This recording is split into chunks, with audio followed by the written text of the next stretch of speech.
Kita ke informasi lain, saudara. Militer Israel melancarkan serangan udara ke Gaza pada Sabtu waktu setempat. 24 orang tewas dan 54 orang lainnya mengalami luka akibat serangan ini.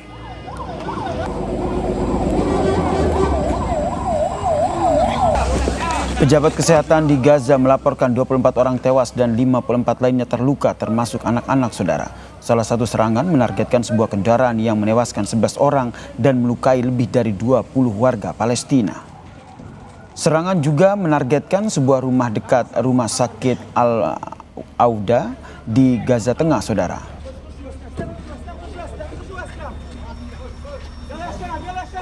الهدنة وقفة اطلاق النار كامل خلاص انت من شقه وانا من شقه بس وبنتفاوض على ايش المراحل اللي بدنا اياها اما مش هيك تيجي تخبط وانا اخبط بنفعش هذا مش حياه يشوفونا هذا مش حياه لا احنا عارفين نعيش ولا هم عارفين يعيشوا معناتها كل واحد يلتزم.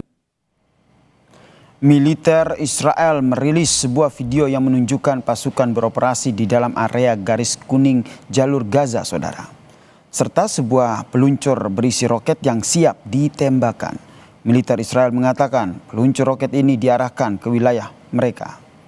Persenjataan yang ditemukan Israel adalah peluncur roket 8 tabung dengan 4 roket. Pernyataan Israel ini diduga untuk merespons otoritas Palestina di Gaza terkait korban tewas akibat serangan Israel selama gencatan senjata. Sementara itu, saudara, Presiden Prabowo Subianto membahas urgensi pembentukan pasukan stabilisasi internasional di Gaza dengan Perdana Menteri Inggris melalui daring dari kediamannya di Hambalang, Bogor, Jawa Barat. Dalam pembahasan mengenai situasi terkini di Gaza ini, saudara, keduanya menekankan pentingnya peran pasukan stabilisasi internasional untuk melindungi warga Gaza dan menjamin akses bantuan kemanusiaan. Tenaga ahli utama KSP Ahmad Fuad Fanani menilai sikap proaktif Presiden Prabowo Subianto saat menawarkan pengiriman pasukan perdamaian ke Gaza menunjukkan independensi Indonesia.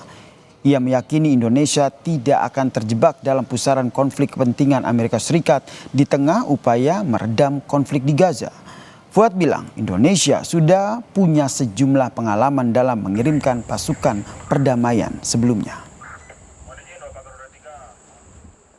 Indonesia punya pengalaman yang mengantisipasi bagaimana hal ini tidak didominasi oleh Barat dan yang juga kita antisipasi secara legal agar itu tidak didominasi kepentingan Barat dan mendapatkan kerumitan baru. Kita itu strukturnya di bawah UN Peacekeeping, jadi bukan komando bilateral. Dan kita juga tidak ingin didominasi Barat karena ini kan persoalan kemanusiaan itu sebetulnya kan tidak mengenal antara Barat dan Timur.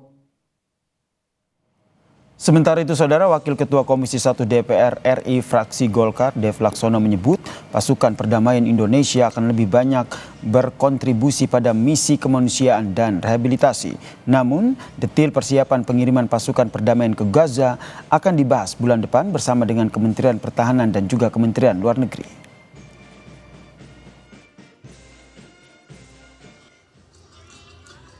Kita memang ada jadwal rapat dengan baik dengan Kementerian Pertahanan dan juga dengan Kementerian Luar Negeri. Sekarang kan kita masih sidang sampai dengan tanggal 10 Desember nanti. Jadi nanti pada saat rapat-rapat dengan pemerintah ini akan kita ulas berbagai macam hal, termasuk salah satunya adalah mengenai perencanaan pengiriman peacekeeping operation ke Gaza.